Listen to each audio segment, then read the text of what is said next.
Hello everyone, welcome to education rice. आज के इस वीडियो में हम हिंदी अनिवार्य के मोस्ट इम्पोर्टेंट क्वेश्चंस को कंटिन्यू करेंगे कक्षा 12 के लिए। ठीक है, तो आइए अगला प्रश्न देखते हैं। हमारा पहला प्रश्न रहेगा आज के इस क्लास का। कविता में कवि ने प्रातःकालीन लालिमा की तुलना किससे की है? ओके, तो ये जो आपको बताना है, यहाँ पर ऑप्शन पतंग कविता से लिया गया ये प्रश्न है।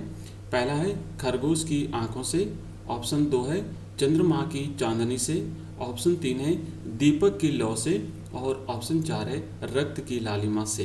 तो यहाँ पर इसका सही आंसर रहेगा ऑप्शन ए, खरगोश की आंखों से प्रातःकालीन लालिमा की तुलना कवि ने की है इसमें। दूसरा प्रश्न है पतंग कविता में किस ऋतु का वर्णन किया गया है? आलोक धनवा की कविता पतंग का जो ऋतु उसमें जो बताई गई है उसमें ऑप्शन यहाँ पर है वर्षा ऋतु, ऑप्शन 2 है शरद ऋतु, ऑप्शन 3 है शीत ऋतु एंड ऑप्शन 4 है ग्रीष्म ऋतु। तो इसका सही जवाब रहेगा ऑप्शन 2, शरद ऋतु का वर्णन इस कविता में किया गया है। तीसरा प्रश्न, भक्तिन में कौन सा भाव प्रबल था? भक्तिन महादेवी वर्मा की रचना जो है उसमें जो भक्तिन थी है ना, लक्ष्मी या लक्ष्मीन, उसमें कौन सा भाव प्रबल था ये बताना है। ऑप्शन ए है वीरता का भाव, ऑप्शन बी स्वाभिमान का भाव, ऑप्शन सी घृणा का भाव, और ऑप्शन डी ईर्ष्या का भाव। तो इसका सही जवाब रहेगा ऑप्शन बी, उसमें स्वाभिमान का भाव प्रबल था। चौथा प्रश्न है पहलवान चांद के गुरु का नाम क्या था? तो पहलवान चांद के गुरु का नाम बताना है। ऑप्शन 1 है काला खां, ऑप्शन 2 श्याम सिंह, ऑप्शन 3 बादल सिंह, और ऑप्शन डी सूर्य सिंह। तो इसका सही जवाब रहेगा ऑप्शन सी, बादल सिंह चांद के गुरु थे। पांचवा प्रश्न, पहलवान की ढोलक मुख्य रूप से किसका वर्णन करती है? ऑप्शन ए लुट्ठन पहलवान की गरीबी का, ऑप्शन बी लुट्ठन पहलवान की जिजीविषा और हिम्मत का, ऑप्शन सी लुट्ठन की त्रासदी का, और ऑप्शन डी लुट्ठन की निराशा का। तो इसका सही जवाब रहेगा ऑप्शन बी, लुट्ठन पहलवान की जिजीविषा और हिम्मत का। जिजीविषा का मतलब होता है जीवित रहने की आशा, जीवित रहने की इच्छा।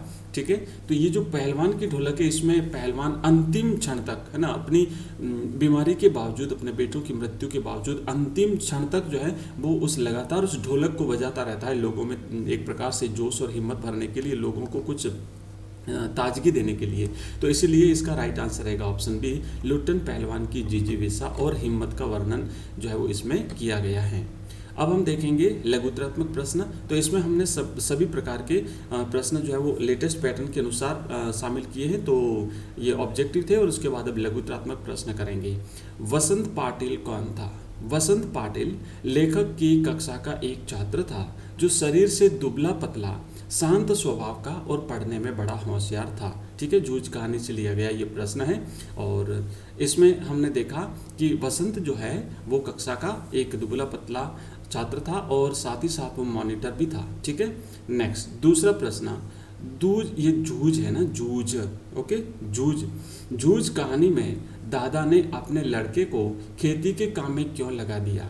तो इसका कारण ये था कि दादा ने अपने लड़के को खेती के काम में इसलिए लगा दिया क्योंकि वह आवारागर्दी कर सके और आवारा सांड की तरह गांव में जो है वो गांव में घर घर घूम सके, इसलिए उसने लड़के को जो है वो खेती बाड़ी में लगा दिया था। और अगर आप इसकी पीडीएफ चाहते हैं तो इसी वीडियो के डिस्क्रिप्शन में हमारे टेलीग्राम चैनल का लिंक मिलेगा, आप ज्वाइन कर लीजिए, वहाँ से आपको सभी वीडियो की पीडीएफ मिल जाएगी। और इसी के साथ साथ अगर आप हिंदी आपकी history, political science, Hindi optional, English अगर आपकी सब्जेक्ट है तो इसके भी हम मॉडल पेपर अपलोड करते हैं हाफ ईयरली एग्जाम के लिए और साथ ही साथ वार्षिक परीक्षा के लिए, तो आप देख लीजिए।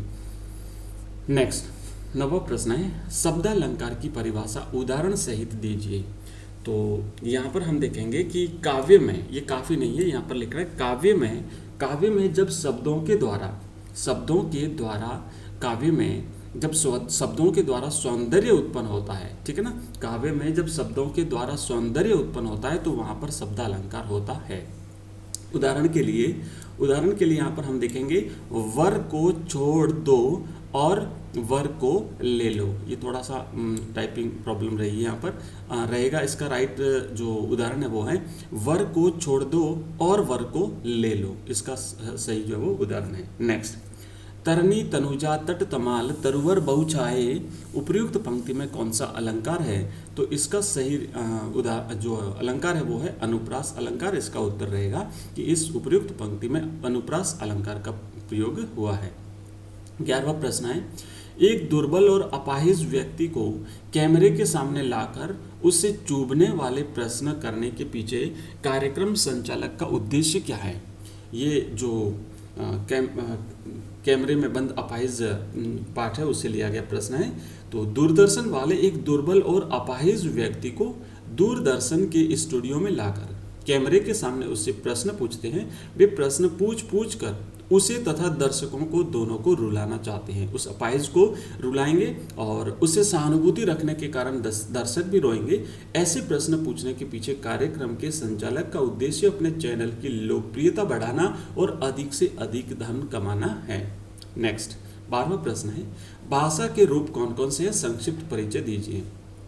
तो भाषा के 2 रूप हैं, एक है मौखिक और दूसरा है लिखित। अगर छोटा प्रश्न आता है तो पूछा जाता है भाषा के कितने रूप हैं, तो लिखना है आपको 2 रूप है, मौखिक और लिखित। लेकिन अगर बड़ा प्रश्न है संक्षिप्त परिचय दीजिए इस प्रकार का, तो लिखना पड़ेगा कि मौखिक भाषा जब मानव अपने विचारों को बोलकर व्यक्त करता है तो वह भाषा का मौखिक रूप कहलाता है। यह भाषा का मूल रूप है जो कि परिवर्तनशील है, ये तो बदलता रहता है, मौखिक है। और दूसरा है लिखित भाषा, जब मानव अपने भावों व विचारों को लिखकर व्यक्त करता है तो वह भाषा का लिखित रूप कहलाता है। इसमें ध्वनि चिन्हों का प्रयोग होता है, यह भाषा का स्थायी रूप है। नेक्स्ट 13वां प्रश्न है, दिन जल्दी जल्दी ढलता है, गीत में प्रेमाभिव्यक्ति किस तरह हुई है?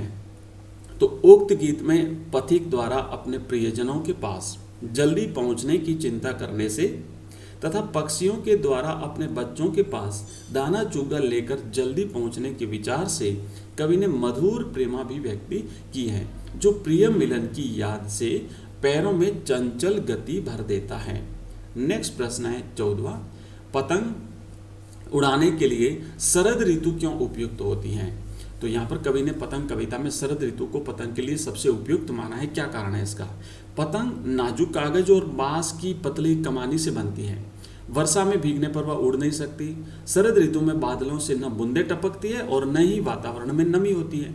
हवा भी धीमे धीमे चलती है। तो इस प्रकार के वातावरण में ही पतंग उड़ सकती है, क्योंकि पतंग उड़ाने के लिए सारी जो उपयुक्त परिस्थितियां होती हैं वो इसी मौसम में पाई जाती हैं। अतः बच्चे शरद ऋतु के आते ही पतंग उड़ाने लग जाते हैं।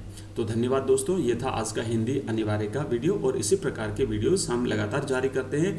हिंदी अनिवार्य, साथ ही साथ हिंदी ऑप्शनल, इंग्लिश अनिवार्य, पॉलिटिकल और हिस्ट्री के। अगर आपको वीडियो पसंद आया तो चैनल को सब्सक्राइब अवश्य करके जाइए, मित्रों के साथ शेयर भी करिए। Thank you, bye.